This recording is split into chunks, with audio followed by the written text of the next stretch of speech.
But so Cuban told me to ask you about the blanks in the gun. Okay. So we had it was a gun from like a video shoot, right? And we had blanks because it was just for movies. And we pulled a prank where we had everybody except for these two people in on it. So everybody in the studio, we talked and we worked it out on, listen, but these two guys, they don't know that this is a fake gun with blanks. So we're gonna have my boy have an argument with another one of my boys, and my boy's gonna pull out the gun and he's gonna let off. It's just for comical purposes. We're recording it. They're not paying attention to the recording. They didn't even really realize that was happening. Let off the gun, and it was my man Fonz, and I think his nephew. So Fonz was like, at one point he was like security, little dude, but about his business. And it's I think you might be able to even see this on YouTube. And my man was like, "Yeah, what you said?" Pulled out the gun, shot him, and they cringe, like they fall into the ball and all that because they think shots was fired. And then we all start laughing and all that, and then they look up, but you could see the fear. And that was just like some of the pranks that we would pull, man, just to have a good time. Like, I mean, you think about it, it sounds kind of cool and funny, but that's some scary shit when you don't know what's going on. And you're in a very close environment with people shooting at each other. So that was just like some of the things we would do, because B was a prankster. Mm-hmm. So B he kind of created that prank mode in us, and then we just ran with it on different levels. And that was one of the biggest pranks that we pulled, and it ended up, and there was no like internet really popping at that time, so it ended up coming out later. Somebody dumped it on YouTube, and it just became something that people. At one point, we had a public access show, so we would play that on the public access show, and we would get callers. Well, you guys are stupid. Why would you do something like that? You guys could endanger this one and that one, and we even have fun with those callers, because it's like, are you not getting it? This is just like, we all know each other, and it was a prank. Nobody got hurt. There was no, real bullets. But when you look at it visually, even that people watching was kind of scared. Like, yo, guys are pulling out guns and shooting in the studio. But yeah, that was one of the moments that we all had a good time.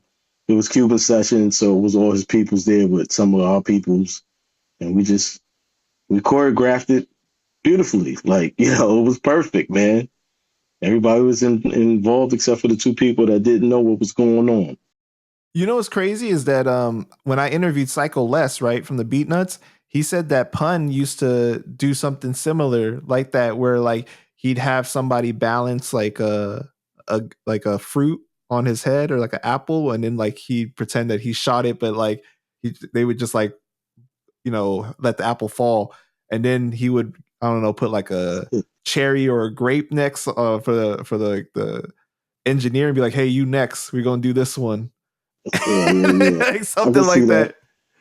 And the people knowing that he carried real guns or whoever was around him, that could be like, yeah, that's a scary prank, man. Right. I mean, we even got the wet dreams from Pun and Gilly, man. We used to do that. Like, you couldn't fall asleep in the studio. Anybody that fell asleep, you getting splashed with water, like real, like little half a bucket of cold water. And that was ongoing to the point we were in hotels on tour, and like the mattresses would be soaked. We come back from doing the show, and they'd be like, "Oh yeah, we stood all your mattresses up and put the fans on them because they were wet." And it's like, wow, like we got away with that shit, man. Everywhere we went, it was like, you cannot go to sleep. I don't care. You fell asleep in the lobby of the hotel on the sofa, somebody's coming with a bucket of water in the lobby. So no place was safe. And that came from no place. One time they went in the back and got the bus boy, the bin that they put all the dishes in, and they filled that shit up with water.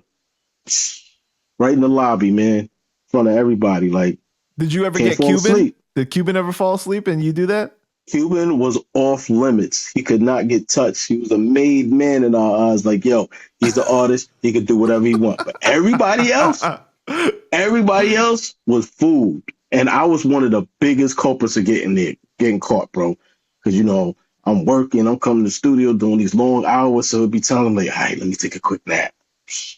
They got me on camera many times. And then we caught some Wow. people that were like with people that we didn't really know. They would be like in a boot camp session with Buckshot or whatever. But yeah, you fell asleep at the reception desk. Nah, bro, we put signs up. Wet dream, cold chilling water. Do not fall asleep. So even if you were a visitor, you getting got. Don't go to sleep, bro. Yeah, yeah, That's crazy, yeah, man. man. We got one on tape with Ruck, Sean P. Oh. We with Sean P. We didn't get Sean P, but my man that was his right hand, my man Petro, fell asleep. And we used to take the CD, the CDs used to come in a spindle. It would be 100 CDs. So Right, the right. plastic, we would take that, fill it with water, and put it in the fridge. So unbeknownst to us, like this much of it froze. So it's a block of ice at the bottom with all this water. Boom! Shit cut his face open. The ice hit his face and cut his Oh eye open. And shit. Sean P like, yo, your eyes bleeding. And all that shit is on tape. You can see all that. It's on camera, man. We used to just wild out with the wet dreams, man. We had such a good time, man. Great times, man. Yo, Yeah, I so miss that. since our last interview, you've been thinking a lot and considering getting back into music or something, right? Like what do you have planned?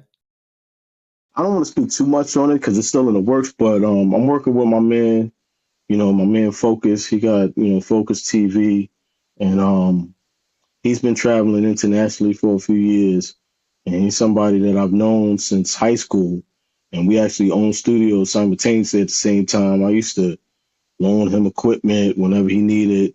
I go to his spot and work whenever I needed to go somewhere else. So somebody that I've known for like almost 30 years, and we've been just making music. This is his bread and butter, just making music. So he got me back in. We got some plans to do a couple things.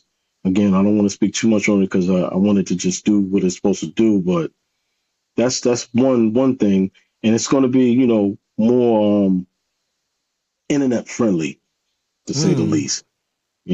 Very internet friendly. And I'm gonna be there And in the studio shooting it too.